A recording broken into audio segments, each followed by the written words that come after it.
and welcome to the Red Mountain Community. Is this the first time we're calling it, Austin, the Red Mountain Community Church Podcast? Yeah, we're pulling a fast one on you. It's the Red Mountain Community Church Podcast, where you can hear conversations with the people of Red Mountain Community Church as we pursue Jesus together and figure out what in the world that looks like. Each episode highlights what God is doing in someone's life or a specific theme in light of what God has revealed in the Bible. I'm Peter Franson from Spirit Blade Productions and your fellow seat warmer at Red Mountain Community Church. My co-host today is Zach Hollifield. Is it Hollifield? Yeah, you got it right. Okay. I was wondering, how's he going to do this? Or is it Hollifield? Or like, how does the puncher guy say it? What's the boxer man? Oh, Holyfield. Yeah, the puncher guy. Yeah, the boxer. So it is, yeah. The puncher guy. I'm super into sports. You're a sport guy. And you are our pastor of young adults. Is that the title? Or? Yeah, it's technically director of young adult ministry, which anybody on staff will laugh at that because it's a running joke. But yeah, director of young adult ministry. They do, like I've noticed when new positions get hired, sometimes I get caught off guard because they change the title when they bring the new person on. So I was, okay. You know, they want to leave room if like there's an annulment or something, like this guy's a wacko actually, we need to get rid of him. You know, He wasn't a pastor, he just was a director. Right. That's right. I think that's probably what it goes down to. So what are you doing? I mean, how would you describe your job in a nutshell? I am tasked with pastoring, even though I'm a director, but pastoring 18 to 25-year-olds as they seek to discover what God is calling them to in life and to help them integrate into the broader life of Red Mountain Community Church. Okay. 18 to 25-year-old period in life can be a really exciting one, a really fun one. It's one where a lot of stuff changes. Yeah. But it can be really difficult as well, figuring out what is life about. My parents aren't forcing me to go to youth group anymore. What do I actually think about Jesus? And so, but then there's other people who are like, no, I really love Jesus and I need to be discipled. I really want to grow in that. And so you have people all over the map, and my job and my team, it's not just me, my wife, and then we have several leaders. We just come along students wherever they're at and help them see where the Spirit is leading them in school, in life, and then in service to the local church. Okay. And what does that look like in terms of, like, plug something for those people to participate in? Yeah, so we get together Sunday nights at 7 in the gym and have what we call Young Adult Gathering. It's a time of fellowship, of teaching, of worship. Sometimes we just have like chill vibe game nights also. Nice. And then Tuesdays we alternate right now between volleyball and Bible study. So, for example, last night we had volleyball. This coming Tuesday, we'll have Bible study, and we just flip-flop like that. A girls' Bible study and a guys' Bible study. So, and beyond that, there's events. We have a big retreat in the summer, and then we're trying to add different events throughout the year. So one coming up is Secret Church, which is like a really cool 5-hour study prayer time, learning about the persecuted church and things like that. So, so those are some of the things we're doing. Cool. Yeah, and feel free to find me, I don't know if I should say this, but on Instagram or wherever, if you like have no idea what Red Mountain is, you've somehow came across this, like reach out to me, my wife, anybody connected, and we'd love to get you plugged in. What's your Instagram? It's just Zach Hollifield. Okay. Just straight up, yeah. Really simple. Let's see here. That is HOLLI Field. Yes, and Zach with CH, the correct way. Oh, that's right. Yeah. What do you do for fun? Yeah, you told me you're going to ask me this, and I was like, I hate this question because my answer is usually like I read. Okay. I love... It depends on what you read. I'll only make fun of you depending on what you read. I read a lot of history and theology, which is probably very predictable. Yeah. And then I do love... So my favorite author is this guy named Alexander Solzhenitsyn, which is this Russian novelist and essayist. Yeah. With that name. Anyways, so I love to read. I have a wife, Sydney, who... that's fun is just hanging out with her, honestly. If we're going to Target on a Target run, that's fun, nice. Especially if Knox, our son, is with us. But beyond that, if it's just like me, what does Zach do? I'm pretty boring. I'll just either read or play video games with some friends at night. So nice. Well, the reading and stuff as a pastime, that suits your calling. Yeah, and it's just as relaxing. You know, my mouth is open, talking to people a lot for my job. And so to just sit there and have, through a book, someone talking to me is kind of... Yeah, it's relaxing to me in a way, which relaxing to me is fun. What games do you play when you play with friends?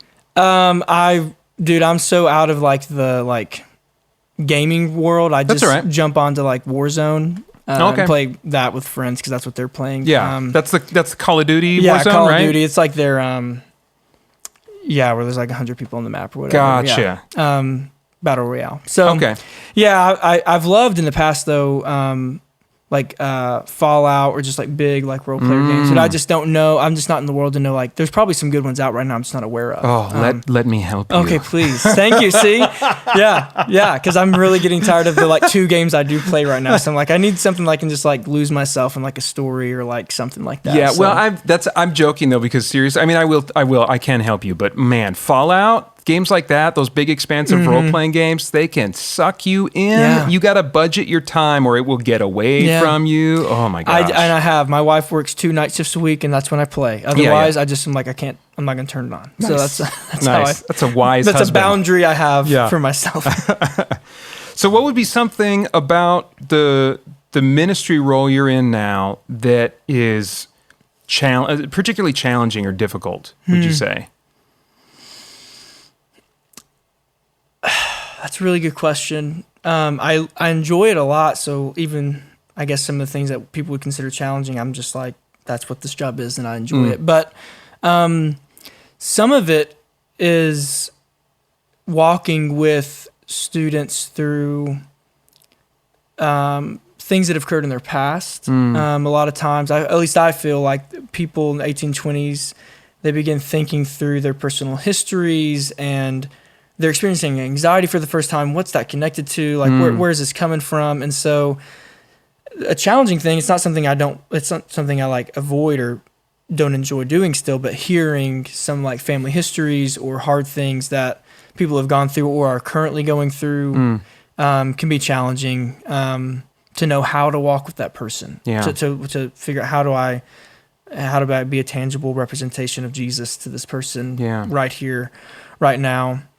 And then a way less heavy one is, I love you young adults, but you're flaky. And so, and it takes you forever to commit. Cause I get it. I'm 27. I'm not that like farther ahead, but I get it's like you have an event on a Friday. Well, something better could come up on Thursday. And so if I commit on Wednesday, I'm in trouble. Yeah. So the flakiness can be tough. Like texting somebody 20 times, like, hey, it's, you said you're going to go, but I need you to register. So that can be a challenging part, but that's more just a funny one. And, So what would be something that you find you're maybe especially enjoying or find yourself suited to in your work? I think I hope this doesn't come off as arrogant in any way, but I really enjoy teaching. I feel like I've been very gifted in that. And so I love teaching. I love thinking through series we're going to do. And then as a part of that, we do discussion groups after every teaching time where we break up into small groups and talk. And I just love sitting down and walking through questions and hearing what the young adults think and how they're processing stuff. And even if they have pushback or something, I really love getting into like the nitty gritty, like of conversation with them. So, Nice. Yeah. Nice. Yeah. Okay. So we are not doing the poll anymore because y'all don't participate. No, some of you do.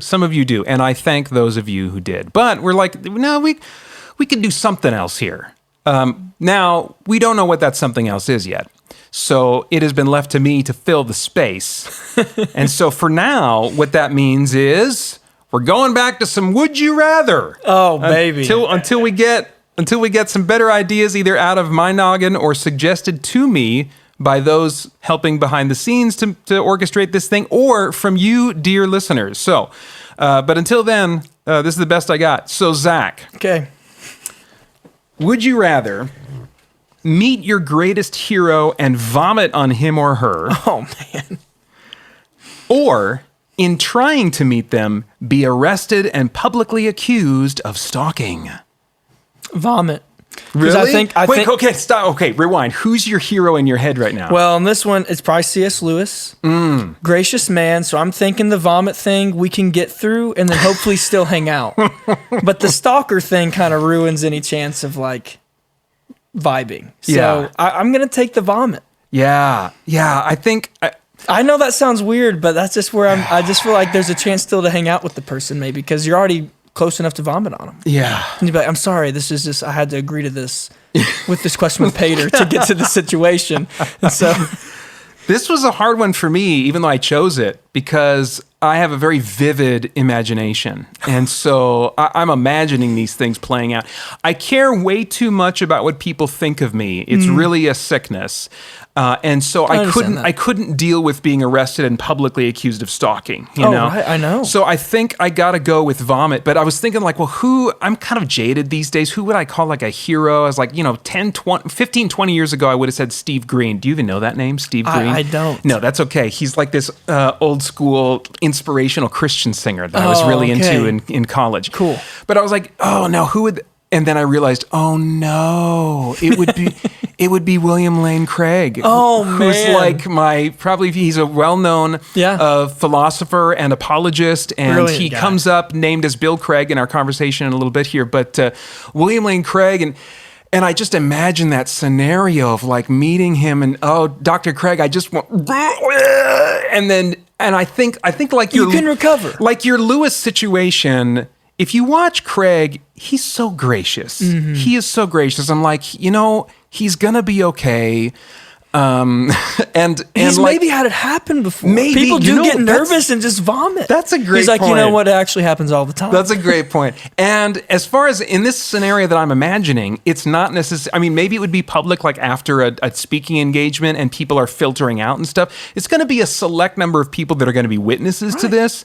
And so I can control the story. It'll make a good story, Yes, right? That's a great story. Puking on William Lane Craig, that's an awesome story. Yeah. And I can be completely in control of the narrative. Yeah. I So, get that. It gets hairy if there's like sympathetic vomiting from the person we're vomiting on. Oh, so you get the they vomit back. on you. Oh An my even better story. That is a better story. That is a better story. Oh, I do feel bad though. I think I should probably email him and apologize. I mean, if you have a vivid, you've done it to him in your head already. So. Yeah, I mean, it's so vivid. I think I might have. Anyway, guys, if you want to save us from this kind of thing in the future, then you need to message us on Instagram or Facebook with suggestions for fun things that we can do or talk about before the interview. Or so help me, it's only going to get weirder and more uncomfortable from here. Well, praise God I went this week then. Jeez.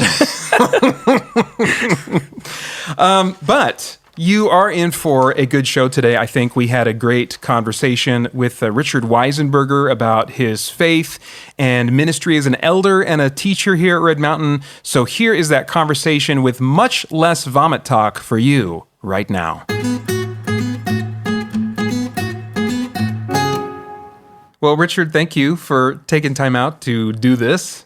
I have been looking forward to this in particular because there's, I suspect, an interest that you and I have in common, but we'll get to that, I think, in the course of the questions here. For those I want to just get a snapshot of who you are for those that maybe aren't familiar with you, maybe haven't been to your class. You've been working at Boeing for a while, which I think every fifth person at Red Mountain, they work there. Something like that. Maybe not quite that many, but yeah. A few of us. How long have you been there, and what kind of work are you doing there? So about 36 years, October 1985, we moved out here. Okay. I started working there. So 36 years almost. Wow. And so I'm an engineer, mechanical engineer. I work in the flight technology department in the dynamics group. And what that is, we do vibration analysis and testing.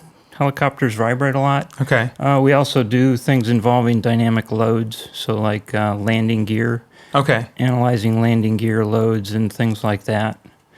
More recently, I've also been able to had the privilege of working on the Starliner program, which is a new space capsule, which Boeing has been struggling with. Not my part, but of course, of course not, right? My part has been to analyze the crew loads. So, like we did testing with a crash dummy and a drop tower in the capsule seat. Measure neck loads, head accelerations, compare those with analysis, and so we're there to make sure that nobody gets hurt in this thing, right? Wow, that's incredible. So that's really fun work. It's been a real blessing. You must be sworn to all kinds of secrecy on stuff. Not so much. No. Okay. I mean, he's talking about it here, so it can't be. Yeah. Well, then can you tell me who's going to space? I thought NASA was. Is this for the billionaire market? No, these are astronauts going to the station. This is for replacement, really, for the space shuttle, right? And you've probably seen SpaceX, Elon Musk's outfit. They've already sent folks up to the capsule. Oh, okay. So I don't know what's going on. So you really are a rocket scientist. Sort of. I'm going to say you're a rocket scientist. Yeah. Let's go with that. Now, your wife is from Costa Rica. That's correct. Which I think I knew at a time and totally forgot. Yeah. So how did you guys meet? Because, I mean, where are you from? California. Yeah, I didn't think that accent was Costa Rican. Nowhere close. Yeah. No. Yeah, well, that's a story of international intrigue and adventure, actually. Wow. I had to go to Africa, believe it or not, in order to be able to meet her. That's not where I met her. Okay. But that's how the whole story sort of begins. So, I mean, how much time do we got? You're good. Go. You're good? Okay. So this was back in the early 80s, around 82. I was living in LA, just started my job there. And really just kind of at that point finding my way in my Christian walk, right? Okay. We'll get to that part later, maybe. Yeah. So my brother was going to a Presbyterian church in the area at the time, and they were organizing a trip to Africa. And he was going on this trip. He's a doctor, and so he was going on his part was going to be medical mission, but the rest of the group was going to visit various missionaries in different countries there. And he invited me to go. He said, "Why, you should really think about going on this trip. This is a once-in-a-lifetime trip." And I thought, 5 weeks, how can I I'm only maybe a year into my job here, not even that. How am I going to get that time? And how am I even going to afford that, really? And I talked to my boss. I was working for a small consulting company, and thankfully they were rather flexible about the whole thing and said, "Hey, yeah, sure, you can go. Wow. We'll cover for you. And if you need a loan on for getting the ticket or whatever the cost, we can spot you that too." Wow. Okay, so I'm going, right? So I'm on this trip. And it turns out that the wife of the pastor who was leading the trip was my future sister-in-law, unbeknownst to me. I hadn't met them before. I didn't know who they even were. But behind the scenes, there was a little bit of a family conspiracy because her doctor was my brother. Oh. She had had cancer, and my brother was a radiation oncologist. And so we hadn't even gotten there yet, right? We're still on the plane, and I'm talking with her, and she's asking me all these questions. "Do you have a girlfriend?" "Not at the moment." "Well, my sister's visiting. She's taking care of our daughter." Oh, man. "While we're in Africa. You should meet." And before we even got there, she's calling me cuñado, which means brother-in-law in Spanish. Oh, my gosh. And it sort of became the running gag throughout the trip. Unfortunately, during the trip, her cancer reappeared, and she had an operation then in South Africa, and they got kind of disconnected from the trip, and I forget exactly how it all went, but I came back, and still this meeting happened, right? We got together in some church function. I think it was everybody coming back from the trip explaining what they did and how the trip went and what they learned and things like that. And so you'd met your future wife by this point? No, I hadn't. Oh, you hadn't? I hadn't you even just met heard her. about her on the I just trip. heard about her, oh, wow, right? Okay. And of course her sister, for whatever reason took an interest in me and really wanted us to meet. I think because she wanted another family member in the States, somebody close by, and of course they were sisters. She wanted her there.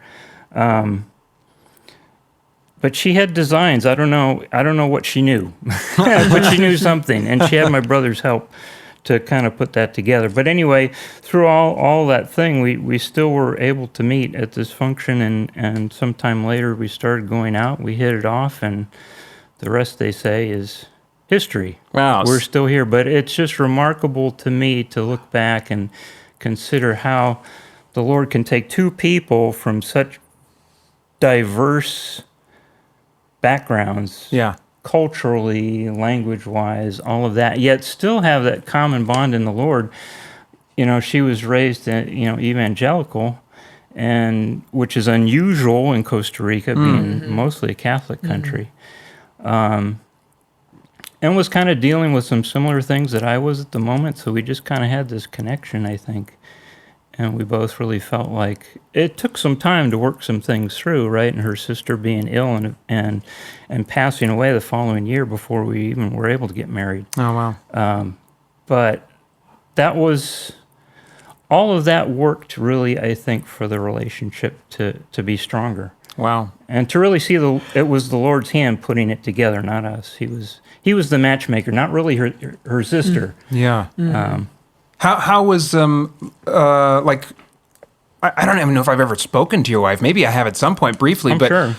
How was her English at the time, and how is her English now? I can't remember anything about. It was good. I mean, she has a bit of an accent, but it's in fact her main job right now is court interpreter at the Mesa Municipal Court. She interprets Spanish. Oh. So her English is quite good. At the time, she felt like it wasn't. We could communicate just fine. Oh, okay, that's good. She felt like it was difficult for her, but pretty early on, I knew I needed to learn Spanish, not so I could communicate with her so much, but really for self-defense when the family was there, to know what was happening, because there'd be all sorts of conversation happening. And I'm like, well, what are they saying? Why are they laughing right now? What are they really talking about here? Oh, yeah. And so I knew it was important. So I started learning Spanish almost right away. Wow. And she was my lab, right? You take classes, you have a lab. I didn't go to the lab, but she was my lab. Nice. And a good teacher. Nice. So yeah, no, her English is great. Wow.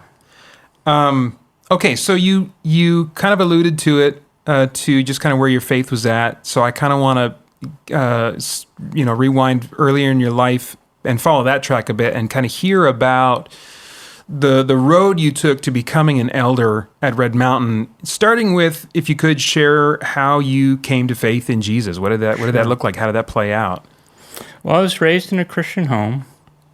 Went to church every Sunday, and from my earliest memories, ideas, I've always believed in God. I've always believed in Jesus, that I can remember. Okay. All of that just was kind of part of my upbringing, but also just part of my natural thinking. I can still remember as a young child just contemplating the universe. I was always fascinated by astronomy and space flight and all those things, and just thinking about, well, how big is the universe? How far does it go? What's at the end of it? Those kind of questions, and thinking of that in the context of God, it seemed to me that God has to exist. You look at the world, and it doesn't make any sense if he doesn't. And it's a very scary it was always a very terrifying thought to me, the idea that God doesn't exist. I can remember, this had to be back in the 60s sometime, right, when Time magazine had a cover. It said, is God dead? Oh, yeah. That was a famous cover. A very famous cover, right? And we subscribed to Time, so I remember seeing that on the coffee table or wherever in the house, going, is God dead? And that didn't make any sense, number one. Number two is like, well, how can God die? But that was more a question. If I recall, I haven't read the article. I just know of it. Yeah. But if I remember correctly, that was more a question of, is he irrelevant in America? Is he fading? Of course. Are people no longer believing in God? Is he dead in that sense? Of course. But when you're 8 years old, it's like you see that and you take it literally. Yeah, sure. Right. No, you're exactly right. That's really probably what the whole thing was about. But in my childish mind was like, what? What's this? No. Yeah. It can't be. Yeah. God's alive, and thinking about the incarnation and all of that, God becoming a man in Jesus, that always just kind of resonated with me. But you grow and you kind of make your own way in the world, and as Kyle, I think, was saying just this Sunday, there comes a time when the Lord starts asking you, do you really want to follow me? So the first time I really started to take that question seriously was in college, when I was dating a girl who was not a believer. And pretty early on in that relationship, I started thinking, this is not good. At the same time, I was so infatuated, I did not want to give that up, and so forge ahead. But thankfully, the Spirit did not leave me alone in that. He kept niggling me, like, what are you going to do? This isn't good. And quite frankly, it was a very scary thought to break the relationship off. And it was also a very scary thought not to. And, I was torn between the two, and it took me a long time until finally, sometime after graduation, I was able to finally break it off. But it still was a struggle inside of me until I really got down and confessed before the Lord, and I repented and told him, look, this is your deal here. I tried to take it in the wrong direction. I don't want to do that anymore. And it was at that point then the whole fog lifted and the burden came off. And I think my first real experience of grace really inside. And just those first steps of really trying to follow the Lord. And so so that was kind of a turning point. Now it's been a long journey since then, up and down, but that would be kind of like probably in your mind the most significant kind of like awakening of your faith, as it were. Okay, the beginning of it. Beginning of it, yeah. And then, how did you end up attending Red Mountain?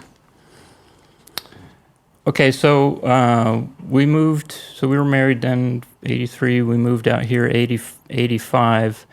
And initially, we started attending Grace Community Church, and that was kind of, after a while, became too much of a drive. And initially, we were down in that area because the company was down in that area. Initially, we were in Tempe before they opened up the buildings here in Mesa. Okay. And so that was a really good experience for us, but really felt we needed something closer by. And so that was around 94, I think, we started coming. We were still at the restaurant. Really? Yeah, we were still at the restaurant at the time. I was in seminary at the time. I knew Bob, I think, from a class or two, and also from our neighbors. They were attending Red Mountain at the time, and I knew some guys from work. And I was going to a Bible study with Bud DeVries and Steve Horney. I don't know if you remember Steve. That may be before your time. Well, I was going. Well, you said 94. I mean, my family started going to Red Mountain 94, 95. 90, yeah, it would have been 93 or 94. I mean, it was like about the same time. Yeah. It was probably about the same time. Yeah, but no, the Steve Horn doesn't sound familiar. And Bud DeVries definitely. Yeah, but right. So I knew some folks from here, and when our neighbor passed away, we went to the memorial, and a lot of people were speaking and talking about our neighbor and this and that and the other thing. And I'm looking around the room going, there's a lot of neighbors here, a lot of Mormons. Somebody needs to preach the gospel here. And Bob got up and nailed it. I like this guy. And so that was kind of a very positive experience. Again, I knew some folks here, so then we decided, hey, let's go try it out because it's a lot closer to home. And, they seem to really line up with our beliefs and everything. And that's kind of how we came here. Nice. This would have been a pretty big change, though. I mean, Grace Community Church, was that a fairly large church? And then shifting over to these folks meeting at a restaurant. Yeah, in that sense, it was a big change, yeah. How The hardest part really, though, was the smell of the breadsticks. Oh, I know. Yeah. It's like, come on. They ought to pass those out. Yeah, exactly. On Sunday It's like, mornings. You just, by the end of service, you're just like, can I just get a breadstick, please? Yeah. The aroma of Christ is only so strong. Yes. And the aroma of breadsticks. Yes. That's overwhelming. That's a very good analogy. That's pretty much what it was like, yeah. My mind's blown a little bit because I think it probably speaks to just kind of like your quiet demeanor that I don't remember your face as being a familiar one until you were already an elder at some point, and we were at least in the gym. And so how long have you been on the elder board, and then how did you become an elder? So I think I joined in the board. I came on the board in 2003. Okay.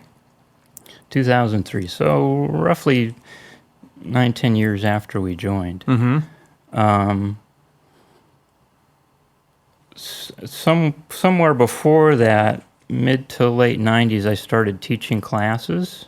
Okay, at the church, At like the on church. Sundays, or Not on Sundays. No, I started teaching classes in the evening classes, Wednesday evening. Okay. Just short, like 6-week classes on the same sort of things I'm teaching now. That's where I started really developing my some material. Okay. But so 2000 I graduated, and finally. And it was about the same time I think Dave Lindstrom also graduated. From seminary. Okay. From seminary, yeah. Sorry, I didn't clarify that. So we at the time, and I think still you can do this, alumni can go back and take classes for free. Oh. Wow. And so we decided we'd go back. We were both trying to work on our languages at the time, and we decided to go back and retake some of our Hebrew. Oh, wow. Cool. And so it was during that time, Dave brought that up to me. Hey, would you consider coming on the elder board? I was like, what?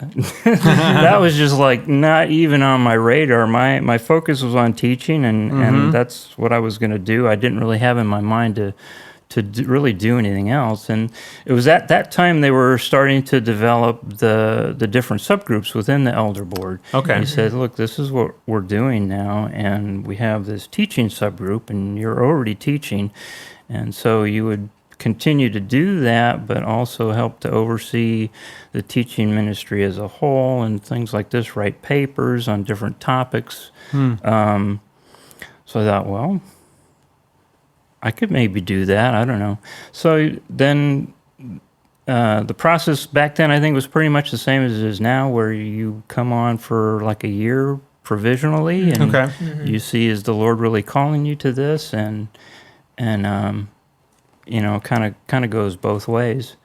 But at the end of that, nobody strenuously objected to my being on the board, so just mildly objected. Right. So I felt like, the Lord is calling me to this. I better step up and do it. Though it wasn't like, wow, do you really, it's kind of a big thing when that's not even in your mind to do that. Oh yeah, sure. Now, what would you say has been, maybe if not the most, something that comes to mind is that's really challenging or difficult about being an elder? You've been, so how many years now did you say you've been an elder? Since 2003, so about 18 years. 18 years. Okay. Yeah. So yeah, I mean, you've got quite a perspective on what that is to serve in that role. Most challenging is probably answering difficult questions from podcasters. That's a really good question, and I've been pondering that. It's hard to pick one thing, but I'll say maybe, at least recently, getting through the whole COVID thing was kind of challenging. Especially in that, when it all first hit, we had planned to do a lot of different things, and all of a sudden, all this gets put on hold because of the restrictions that are coming down, and you don't know how long is this going to last, what's really going to go on. So all of a sudden, your vision of the future just goes, it's wiped out. Yeah. And you got to start all over again and ask, okay, Lord, what are you working through this? What are you wanting us to learn? What are you wanting us to do? And for a while there, I think, we were meeting every couple of weeks because of that. And that kind of became the saying, well, in 2 weeks we'll know more. And in 2 weeks we always knew a little bit more, but it went on, of course, a lot longer than anyone expected. But I think it was also, it was a challenging time because of that, but it was also a great learning time, I think, for us as a board, and it kind of brought some things to the forefront, and it's helped us, develop this a lot more, the online material, a lot more quickly than we probably otherwise would have, and I think a lot of the things we learned in there too also fed directly into our most recent elder retreat and the things that came out of that Kyle's been talking about. So it's all good. It's hard sometimes when you're going through it because you can't see, and that's a little bit disconcerting, I think. Yeah. But to get through it and see the Lord's faithfulness, He's with us the whole time, it's also comforting and What would be builds confidence. Yeah. What would be something that on the other side of the spectrum would be particularly fulfilling or maybe enjoyable, or however you would describe that about being an elder? Well, I think what I enjoy most is what I'd be doing anyways, is teaching. But it's really been cool just to see over the years, and it takes some time really to really start to see this and see how it works. Is how the Spirit moves in the group of the whole board, and to see how a lot of times we're not always thinking the same about a certain thing that we're dealing with, but we pray about it together, we pray about it individually, we come together, we talk about it, and somehow the Spirit brings us together. To a point of consensus throughout that right, conversation? Right, and just to see how He works. It's just really, really an amazing thing. And one thing that I've been really pleased about and happy to see, and at the beginning of it, I thought this is really going to be a challenge, was when Bob first came to us and said, hey, we need to start looking for the next guy. Oh, to replace him. Yeah. And this was really a number of years before, right, this happened. And he thought, we got to get ahead of this here. And so we did, and I had seen this in other churches. I saw what happened at the church we were at before, and when the founding pastor leaves, it can be a problem. Yeah. Sure. And that was exactly what we wanted to avoid. So it was a good thing we started early, thinking about it, reading about it, studying what happened in other places, what did they do, what works, what doesn't. And the Lord kind of brought us together, one mind, how the process should work, and helped us set a timetable. And at the beginning of that, we had 1, 3, 5 years for this, that, and the other thing to happen. And I'm thinking, wow, that'll just be a miracle if this comes off. And it did. It did. And along the way, you're wondering, how's this going to go? But again, the Lord brings us together, and, eventually identified Kyle for us as he's the one. I think before we started, nobody would have said that. We had no idea. We knew it needed to be somebody that we brought up from within, so it would have to be somebody that was either there or that we would bring in and eventually grow into the role. And that's how it worked. So it wasn't immediate, there's Kyle. No, not at all. Wow. That was not immediately clear. I don't think, at least not to me. I don't think to everybody there. Eventually, his name came to the front among others as one to be it. But the actually narrowing it down, he's the guy. that took some time, but it was a very deliberate process to get us there, so that when we got there, we knew we were in the right place. But again, it's the Spirit's leading that brought it all about. And to have been part of that, I think, is to me, very gratifying. Oh, yeah. Knowing that could have easily gone sideways, but didn't. Well, it must have really been something to see that play out and to gradually take shape. Because, like, from just an outsider's perspective, it's very interesting. I mean, I interacted with Kyle some when I was on staff, and, I kind of knew that Kyle, and it's not that he was like this, punk and immature kid or whatever, But, I mean, I didn't see him in the senior pastor context. That just wasn't in, and then he disappears and goes off and I think was on Mount Sinai for a while over in Africa. And when he came back and they were like, okay, we're thinking of Kyle, I have to admit my knee-jerk reaction was nepotism, Sure. But then once he taught, I think it was just like a single Sunday, I was like, oh, what? Who is this guy? Yeah. And I think he would tell you when he was, doing the college pastor thing, that it was not in his mind, hey, I want to be he was just, I want to be the college pastor for now and do this the best I can. Yeah. And then he went off to Africa to do his missionary work there. And again, that was his focus. When we called him and said, hey, we'd like you to consider this, I don't think he was even thinking about it at the time. And so, your concern, I think, was a concern of a lot of people. How's this going to look? Yeah, sure. And which must have made it all the more difficult, because I'm sure you guys were aware of that, of like what that could look like. Yes. Yes. But at the end of the day, it came down to, well, if this is the guy the Lord chooses, hey, this is the guy we got to go with. Yep. But that's where the process came into where, we had to be pretty sure that's really where he was leaning. But we were, and he made that clear. Wow, that must have been cool. Doesn't mean it's easy. Sure, yeah. Doesn't mean it's easy, but you look back and you see the Lord's hand in it and how he moves.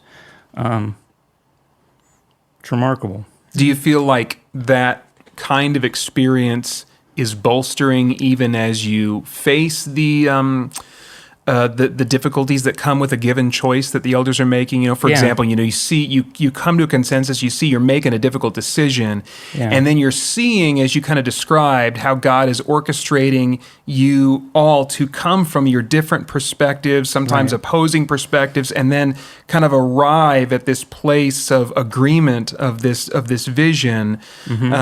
Even though whatever the choice is maybe going to be, there'll be some fallout from it or something like that. Would you say those experiences, there's something strong about that process that helps you endure through the fallout that may come after that kind of thing? Yeah, I think so. I think when you go through that and you've seen it over a number of years, then your confidence grows that, hey, the Lord is with us, and whatever comes out of this, He'll continue to be with us, because He always has. And so, and I think, at least for me, that kind of just spills out into other areas of life too. Well, let's nerd out about your teaching a little bit. Okay. So you went to seminary, you say, graduated about the same time as Dave Lindstrom, another elder on the elder board. Right. And they call that a Master's of Divinity that you got, is that it? That's right. Okay. And you've done some additional studies in Hebrew, as you mentioned. You went back to kind of firm up some of that. Is that right? Yeah, we went back and took some classes afterwards. We weren't taking them for credit. It was just for audit, just to practice. So it's not really additional study like postdoc or postgraduate or something like that. It was more just for personal enrichment and practice. Okay. So then what made you pursue that? Because that was, it's not like, you said being an elder was not on your radar. Yeah. So you weren't looking to get like accreditation so that you could maybe hopefully one day be an elder, I mean, what was driving you to get that education? I wanted to learn. So this will go back a little bit before actually starting seminary, back again to when we first arrived here in Arizona and going to Grace Community Church. We'd been married a couple of years, And I think we both kind of felt, Tyson and I both kind of felt we needed to grow some more. We needed to learn, but we didn't really know what to do. So we're sitting in church one Sunday, and in the bulletin there's this flyer for a class in apologetics, reasons to believe or something Is like this at Grace that. Community at this Grace point? Community Church. Gotcha. At that time, they had a thing going, a ministry going called Aletheia. Okay. Aletheia Bible Institute, and these were evening classes that you would take for like 6 weeks, something like that, on a given book or topic or something like that. So I think we both kind of turned to each other and said, "Hey, look at this," and we're both like, "Yeah, we need to take this class. This is something we need." And so the guy teaching at the time, Dennis Henkel, was just a fantastic teacher, and we just ate it up. We loved this class. And then took the next class. I think there was another apologetics class after that, and sometime later another class on, why believe the Bible, why should we trust the Bible, different books, even dispensational theology, putting the whole Bible together. There was just a number of classes that we took from him that really helped us grow in our understanding of who God is, who Christ is, what did he do, and why is this true? Not just learning what you believe, but why you believe it. So it was just a tremendous period of growth at that time for us. And I don't know, somewhere a couple years into it, Dennis comes to me and says, "Hey, this seminary in Portland, Oregon, Western Conservative Baptist Seminary is coming to Phoenix and opening up like a satellite school here that's geared towards people who work, and so they're evening class." And I thought, well, that sounds very intriguing. And at the time, I'm like, well, I just want to learn. I had absolutely no idea what would happen. I didn't even know if they'd let me in, right? I got 2 engineering degrees. I don't know how to write papers, really. I hadn't had all of the prerequisites that they require, but somehow they let me in, I think, provisionally. And I thought, well, I might flame out here, but it might be fun trying anyway. Wow. And so 1988, fall of 1988, I started taking classes. I had hermeneutics with Dr. Earl Rodmacher. And it was just like, wow, this is even more amazing than the stuff I've been in already. And it was just a desire to learn is all I had at that point. I had absolutely no idea what the Lord wanted me to do with that eventually. It started to become clear, but I want to back up just because I realized that hermeneutics might be a word that people don't know. So sorry. like, why would hermeneutics be exciting? That's basically how do you interpret Scripture, yeah. right? Yeah. And all the studying I'd been doing up until that point, apologetics and studying about cults, and of course living in the neighborhood with a lot of Mormons and talking with them and with the missionaries, and they try and read the Bible and tell you, well, what it really means is this.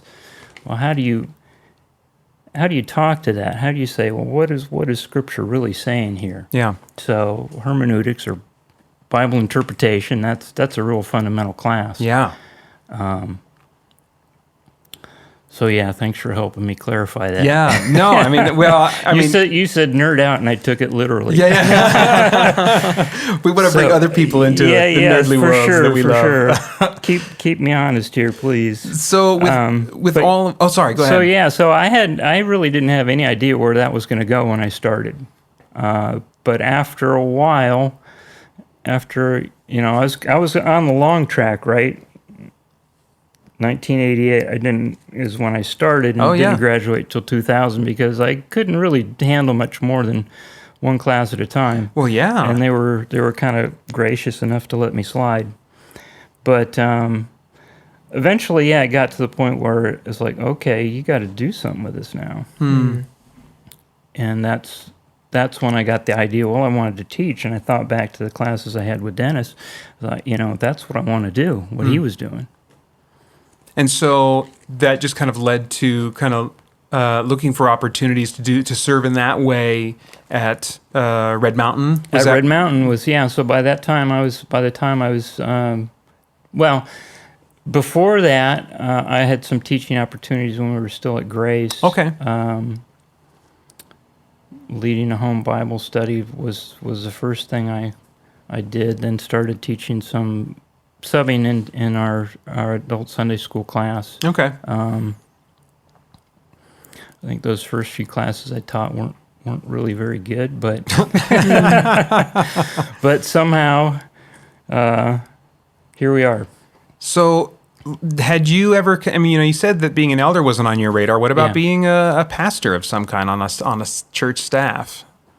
Yeah, I never really felt the Lord calling me to pastorate. I didn't feel like that was really my main gift. I wanted to teach. Yeah. That was for sure. I had a love of the Word and a love of seeing people really start to grasp it, so that they could understand it, and also to be able to defend it. And those sort of things were kind of close to my heart, because that's where I really started to grow, and so really that was all I was looking to do, was to be faithful in that. Just be a teacher, be a lay teacher. Yeah. I didn't feel like the Lord was calling me to do anything different in terms of my employment. Well, I'm glad that you honestly have this laser focus on teaching. I think that's such an important distinction to make, because we can assume, I know I did as a kid, I just assumed that the guy at the church that's going to have the highest chance of giving me the answers I want is the pastor. But a pastor is, as the word indicates, a shepherd. Now they've probably gotten some education and some schooling, and so they're, ideally they're going to be more set up than the average person. Well, you go to some churches, you don't. Not here. You don't. Yeah, that's not the case at Red Mountain. But but they're also, in their preparatory education, they're taking other kinds of classes that have to do with that broader shepherding role, that are preparing them for that. Yeah. And so I think it's so valuable to have people, whether it's in a volunteer capacity or on church staff or whatever the case may be, who have that laser focus of, I am going to dedicate my energy to learning and then sharing what I learn. And so I really appreciate you and guys like you. Thank you. Yeah, I feel it's important too. That's and I really feel like that's what God has called me to do. So, and He gave me the opportunity to study. That who gets that opportunity to study, while they're working, doing something totally different. Yeah. Okay, so you've been one of our regular adult classroom teachers on Sundays for a long time, and I've noticed that you have a focus on apologetics-related material. You've mentioned that was kind of an area of interest of yours. You've done classes on world religions, on the reliability of the Bible, things, in that kind of ballpark. Any particular reason that that's been an area of interest for you personally, like since the early on? Yeah, well, like I was saying, it was classes that we took at Grace initially with Dennis that really kind of kickstarted our growth, really, in terms of learning about the faith, who Jesus is, what did He do, why is it important, why is it true, can we really believe it's true? Yeah. And so those sorts of things, because that was so formative for me in my growth as a believer, that's really what I wanted to share. So that's just kind of been my focus. It seems like to me, like apologetics kind of comes into everything from one angle or another. Yeah. And so that's really what I want to do in my classes, whether I'm teaching a Bible class or whether I'm teaching something that's specifically on apologetics. There's always kind of that bent to it, I think. Because I think it's just very important for believers to understand, what is it do I really believe, and why do I believe it? Why is it true? And it's not really about winning arguments. It is about being able to articulate clearly to folks who have questions.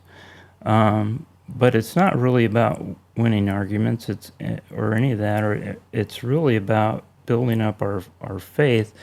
That too, but mostly it's just about being faithful to the Lord and honoring Him with our mind and our feelings, our heart, the whole works. So it sounds like there's like the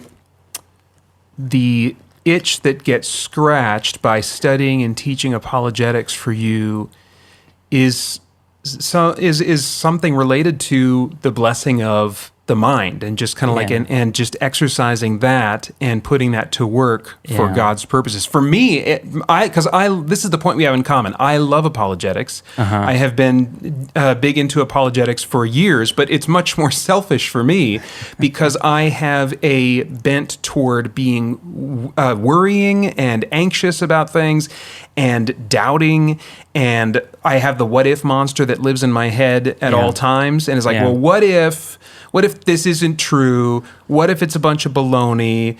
What if I missed something? What if I missed some detail that the atheists know about, and I missed that detail? And so I can silence that monster in those moments of doubt. And likewise, when there are times of I'm at a crossroads of obedience, then that reality check that is provided by apologetics for me can help me lean more toward trusting that God's way is the right way because He legit exists, and what He has expressed in His Word is reliable. It's a reliable communication from Him to us. So it becomes really kind of personal on that level for my walk.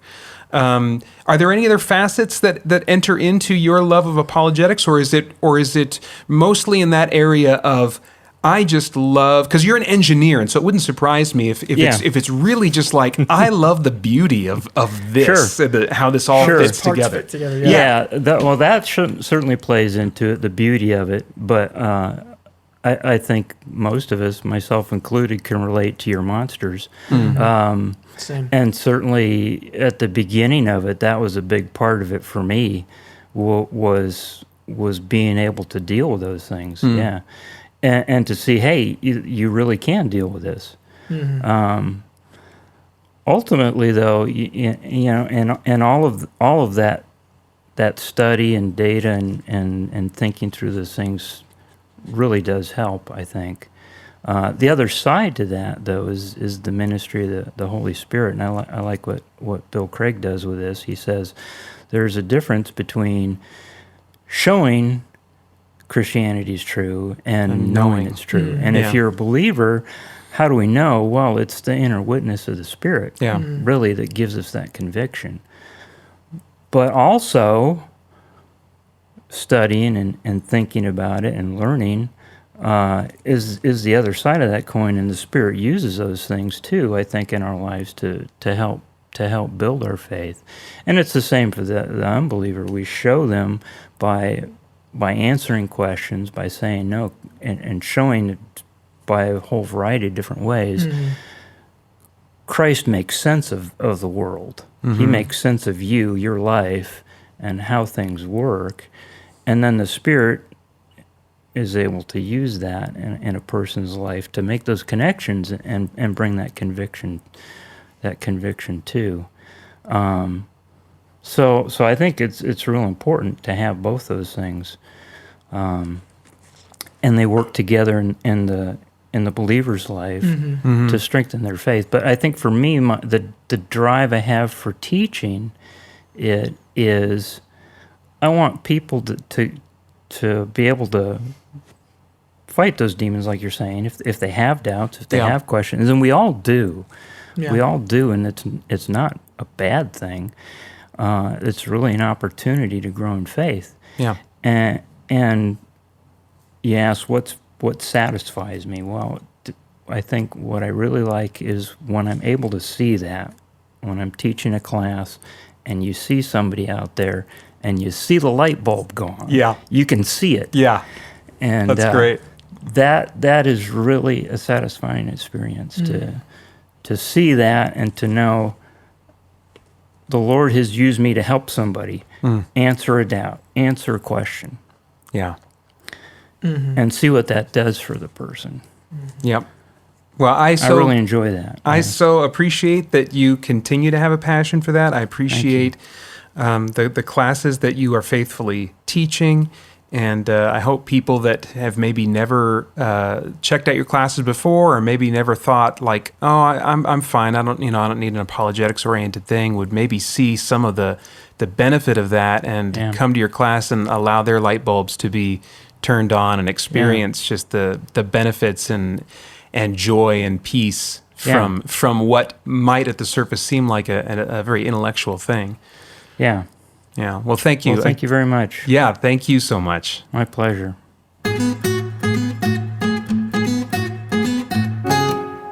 I was looking forward to that conversation and really enjoyed talking to Richard. Well, okay. So first, just tell me something that stood out to you from that conversation. I think for me, what I was most impacted by and really excited for people to hear about is his love for the word and desire to teach, and yet not the slightest inclination that he was called to pastoral ministry. Because I think for a lot of people, well, if I love reading the Bible and I love even studying the Bible and going really deep in theology and helping people grow in that, I must be called to be a pastor. Yeah. And it's not always the case. Yeah. And I think that's just a beautiful thing that he's just an example of. And so really excited for people to hear about that, and it encourages me to know that, we just have been blessed at Red Mountain with all these teachers who, he wasn't even looking to be an elder or pastor. Yeah. He has been called to be an elder, but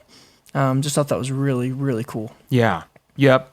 I mean, very predictably for me, it was most interested in talking about the apologetic stuff, getting into that. And that's been such a major part of my faith journey, and just hearing a little bit of kind of like what gets him jazzed about it compared to, because I suspected that kind of like what I get from apologetics, what that personally does, how that benefits me might be a bit different. And we did have some common ground in there, with dealing with doubts and stuff, but I wondered if the engineer thing there'd be an aspect 100%. Of it was just like one of those a beautiful mind type things. So all these pieces fit together like a puzzle. It's beautiful. Yeah, and I'm sitting there listening to you guys talking, like I have even like a third, like it's similar but a third different kind of love, like a reason for loving apologetics. So it's just interesting, different people can come to a similar thing from different perspectives and passions. So that was really cool. Yeah. So again, guys, be on the lookout for Richard Weisenburger's classes, and see if there's one that even remotely interests you, and give it a try. Because he's doing great stuff, great content in those classes. And I took a class with him. Did you? Yeah, I took the Can We Trust the Gospels class. Oh, okay.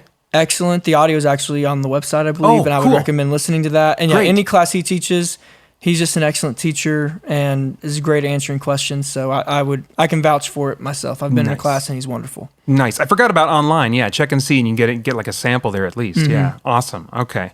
Well, that is it for this episode of the Red Mountain Community Church podcast. You can follow Red Mountain Community Church on Instagram and Facebook, where you can also leave us comments and suggestions to help make this show better, if that's even possible.